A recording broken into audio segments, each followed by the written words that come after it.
ইরানের কাছে ৪৫ দিনের যুদ্ধবিরতির প্রস্তাব দিয়েছে আমেরিকা। ইরান তা নাকচ করেছে। ইরান পরিষ্কার করে বলেছে হরমুজ প্রণালী আর কখনো আগের অবস্থায় ফিরবে না।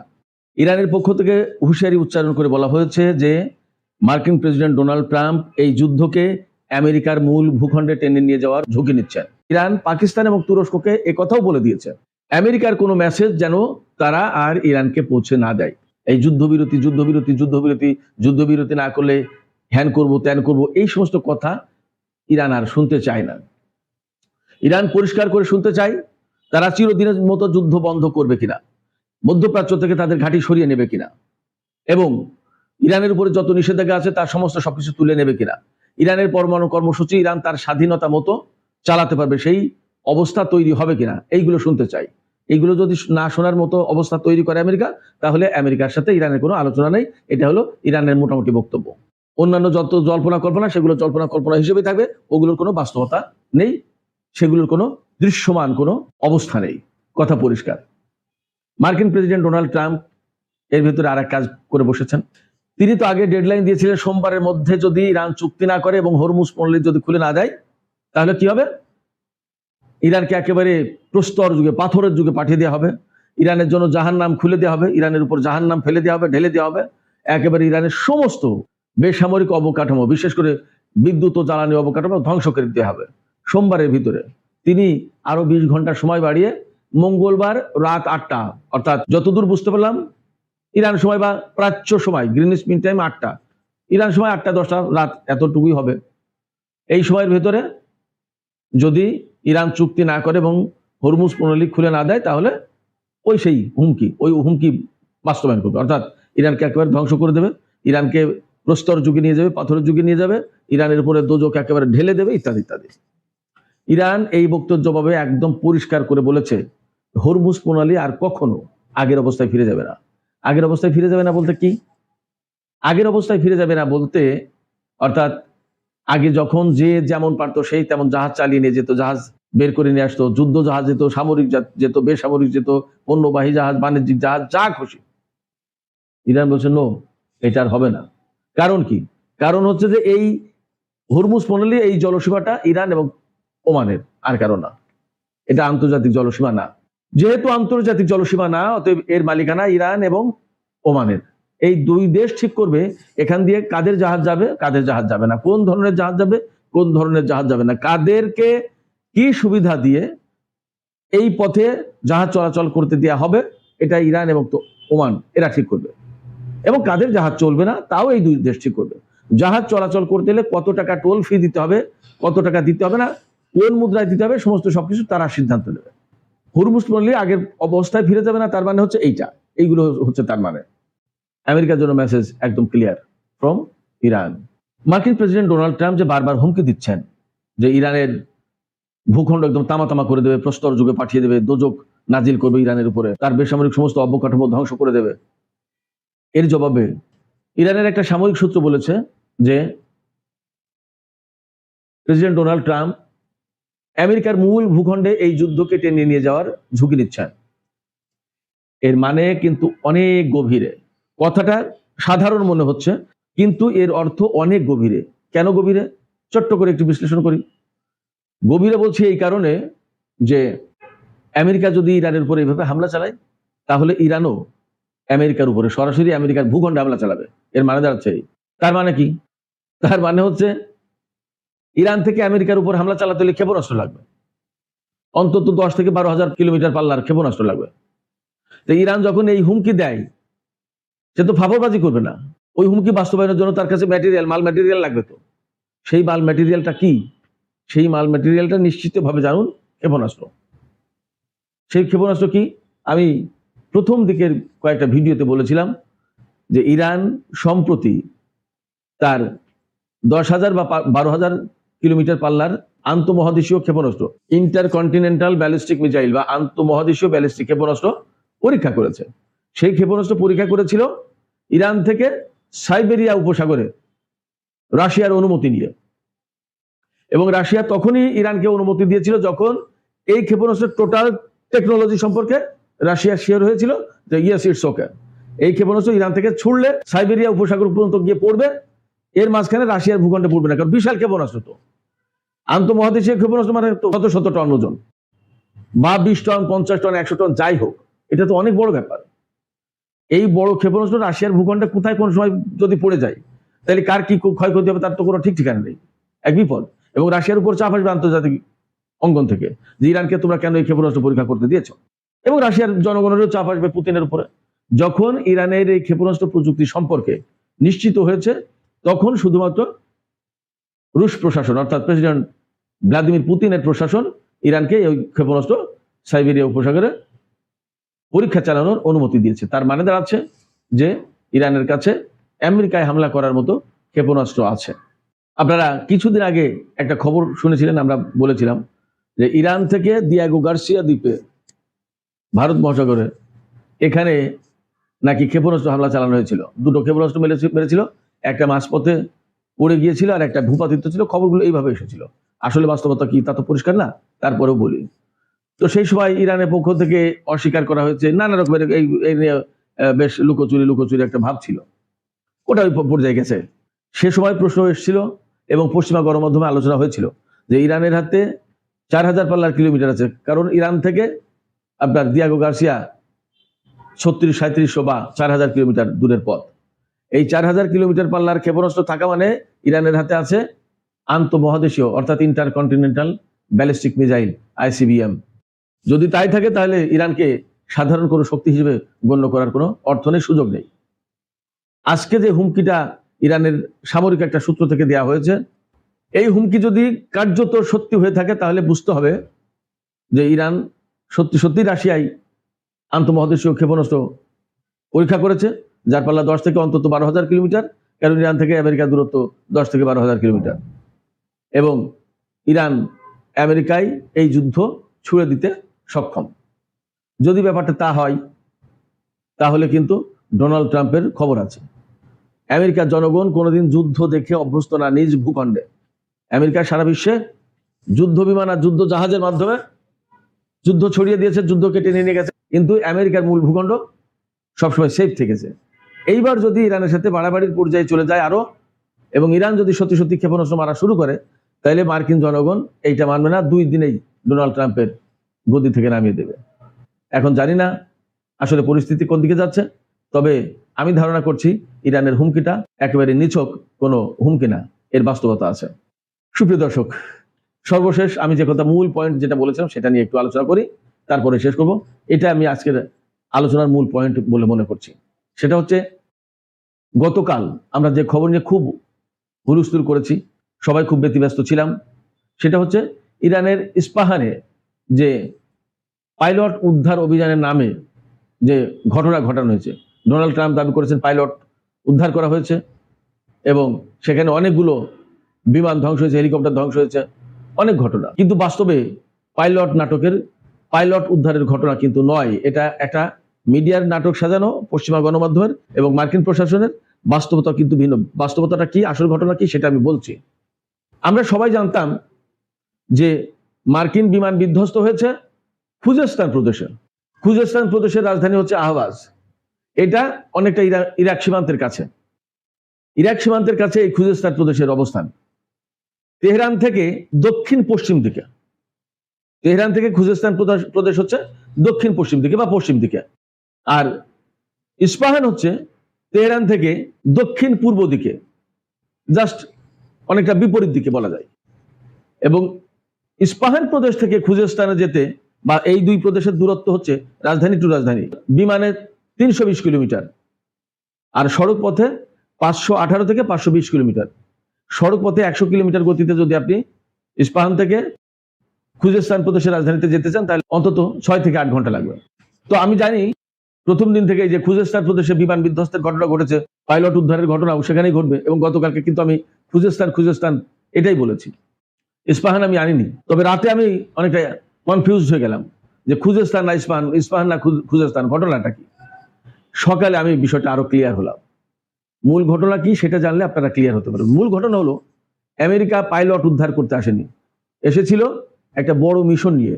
সেই মিশন হচ্ছে ইস্পাহান প্রদেশে, ইস্পাহানে যে ইরানের নাতানজ পরমাণু প্রকল্প আছে, সেই পরমাণু প্রকল্প থেকে এনরিচড ইউরেনিয়াম 60 মাত্রার যে সমৃদ্ধ ইউরেনিয়াম আছে, এই সমৃদ্ধ ইউরেনিয়াম নিয়ে নেবে ইরানের কাছ থেকে, ছিনতাই করে বা চুরি করে বা যেভাবে উদ্ধার করবে। এই ইউরেনিয়াম উদ্ধার করে আমেরিকায় নিয়ে যাবে। এই জন্য বড় বড় বিমান নিয়ে আসছে, C-130 বিমান, তারপরে আপনার ব্ল্যাক হক হেলিকপ্টার এবং অনেক কিছু। এবং এই সমস্ত বিমান এবং হেলিকপ্টারে কিন্তু সেনা 2-1 জন আসেনি, অনেক সেনা এসেছে। এবং বিমান বিধ্বস্ত হওয়ার পরে যে সমস্ত ব্যাগ ট্যাগ পাওয়া গেছে তাতে দেখা গেছে যে পেস্ট, খাবার, সানস্ক্রিন, এই সমস্ত অনেক কিছু ছিল। তার মানে কি, পাইলট উদ্ধার অভিযান তো কয়েক ঘন্টার ব্যাপার, তাদের সাথে খাবার, সানস্ক্রিন, পেস্ট এগুলো থাকবে কেন? তার মানে দীর্ঘমেয়াদী একটা মিশন পরিচালনার অভিযানে এখানে এসেছিল। এবং ইরানের IRGC তথা সামরিক বাহিনীর ব্যাপক প্রতিরোধের মুখে পড়েছে এবং সামরিক বাহিনীর হামলার মুখে তাদের সেই মিশন ব্যর্থ হয়েছে এবং সমস্ত সবকিছু লন্ডভন্ড হয়ে গেছে, ভণ্ডুল হয়ে গেছে।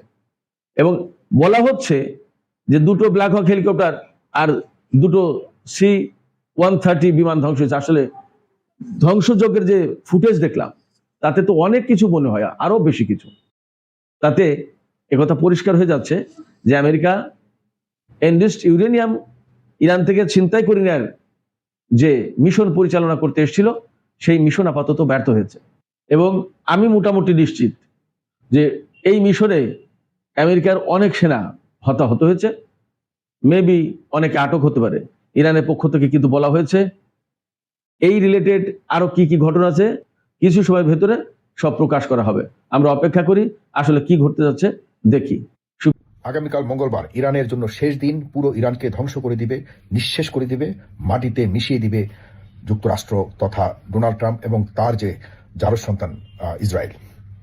আজকে সকালে ডোনাল্ড ট্রাম্প সাংবাদিকদের বিভিন্ন প্রশ্নের জবাবে তিনি বলেছেন যে ইরানকে যে 48 ঘন্টা সময় দেওয়া হয়েছে তা আজকে বাংলাদেশ সময়, আমি বলছি বাংলাদেশ সময় ভোর 6টায় শেষ হবে।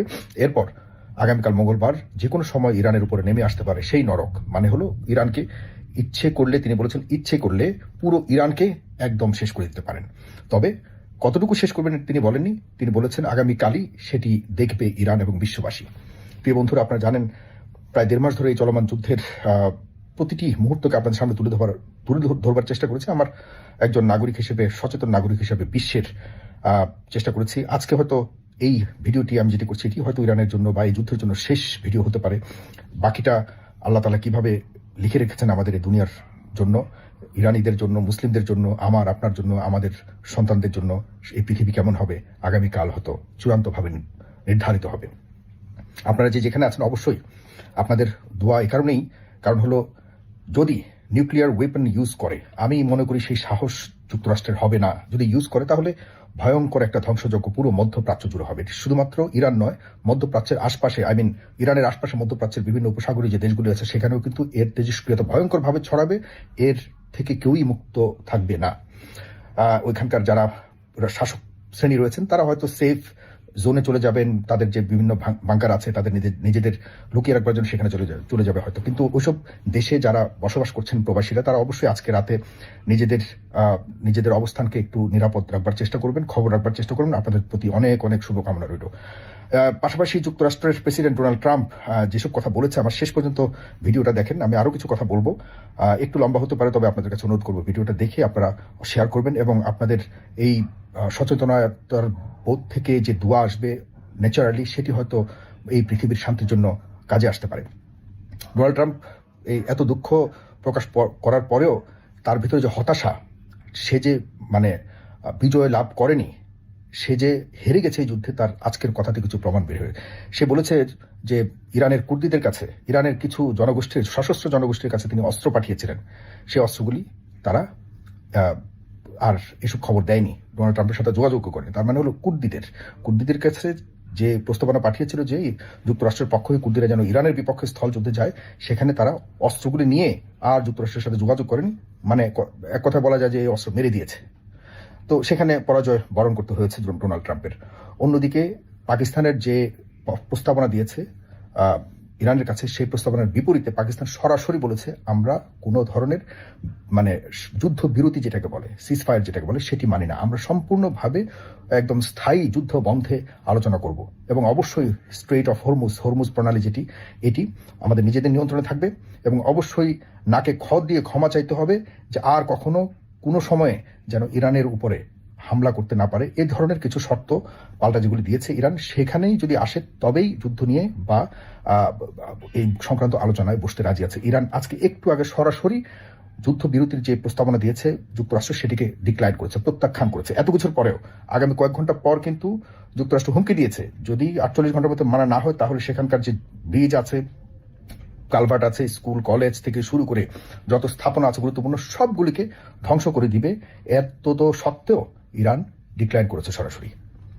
মজার কথা কি জানেন? মজার কথা হলো আরো, আমি সেই শুরু থেকে বলেছিলাম যে এটি ধর্মযুদ্ধ নয়, এটি মধ্যপ্রাচ্যকে দখলের যুদ্ধ। এটি আজকে আবারও প্রমাণ করেছেন ডোনাল্ড ট্রাম্প। তিনি বলেছেন, যখন সাংবাদিকরা বলল যে আপনি কি বিজয় লাভ করেছেন, তিনি বলেছেন আমি তো বিজয় লাভ করতে গেছি, আমি আমার একমাত্র উদ্দেশ্য ছিল তেল। আমি তেল চাই, আমি তেল বিক্রি করতে চাই, ইরানের তেল আমার চাই, স্ট্রেট অফ হরমুজ চাই, আমি হরমুজ প্রণালী চাই। সে আজকে একদম স্পষ্ট কথা বলেছে, আমি ইরানের তেল চাই আর ইরানের তেল বিক্রি করে আমি পয়সা কামাই করতে চাই। চিন্তা করুন, ইরানের আর কোনো ইরানে এই যে বিভিন্ন ধরনের বিভিন্ন সময় কথাগুলি বলেছে, এটি কি প্রমাণ করে যে ইরানে শুধুমাত্র গণতন্ত্র প্রতিষ্ঠা করবার জন্য আসছিল তারা? ইরানে বর্তমানে যে খামেনি শাসন আছে সেটিকে পরাস্ত করে একটা অন্যরকম জনগণের সরকার বসাতে চেয়েছে? কোনোভাবে কি প্রমাণ করে? না। যুক্তরাষ্ট্র এবং ইসরায়েলের অন্যরকম প্ল্যান ছিল, সেটির অংশ হিসেবে গত বহুবার যুদ্ধের পর এখন চূড়ান্ত যুদ্ধে লিপ্ত হয়েছে ইসরায়েল চাচ্ছে এখানকার দখল, আর তেল চাচ্ছে আমেরিকা। এটাই হলো ইকুয়াল, মানে সবকিছুর পর যে রেজাল্ট। আবার দুঃখ করে ডোনাল্ড ট্রাম্প বলতেছে যে আমি তেল চাচ্ছি, অর্থ চাচ্ছি আমেরিকানদের জন্য, কিন্তু এই আমেরিকানরা চায় আমি যেন যুদ্ধ থেকে ফিরে চলে আসি। তার দুঃখ হয়। আর আমেরিকানরা তোর মতো পাগল না, বদ্ধ পাগল। আমেরিকানরা শান্তি প্রিয় মানুষ। আমেরিকান জনগণ পৃথিবীতে অনেক শান্তি বিরাজ করবার জন্য, মানে অনেক ধরনের তাদের উদ্যোগ রয়েছে। মানবাধিকারকে তারা সারা পৃথিবীতে স্থাপন করবার জন্য অনেক চেষ্টা করেছে।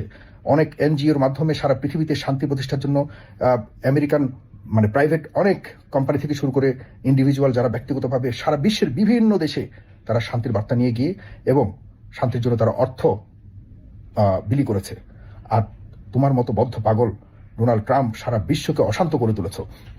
তুমি এই শুধুমাত্র ইসরায়েলের কথা শুনে তোমার ক্ষমতাকে, তোমার চেয়ারকে ঠিক রাখার জন্য তুমি শুধু এই ইসরায়েলকে নিয়ে পৃথিবীকে তুমি এখন দেখা যাচ্ছে যে একদম ধ্বংসের শেষ সীমানে নিয়ে এসছো।